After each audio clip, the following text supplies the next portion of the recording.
If you're wondering about where to eat this summer or when we come back in the fall especially, we're going through a tremendous renovation, 12 weeks, comprehensive, new food outlets, new location, new seating, new hours, new menus. It's going to be great.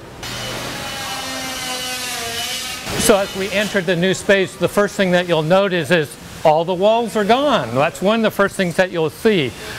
Wide open spaces, all sorts of activity can go on without having to worry about walls.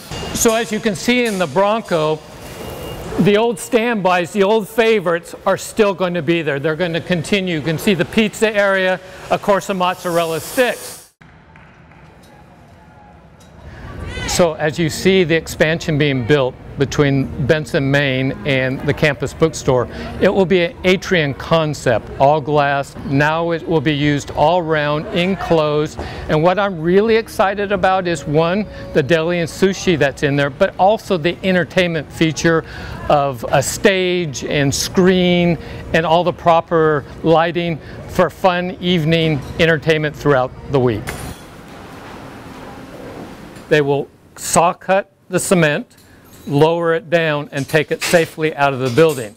Again, if you're on either floor, you'll be able to interact back and forth, and especially you'll have sight lines to the lounge, to Cellar Market, to Into the Wild, to the Santa Clara Review, and to the hub.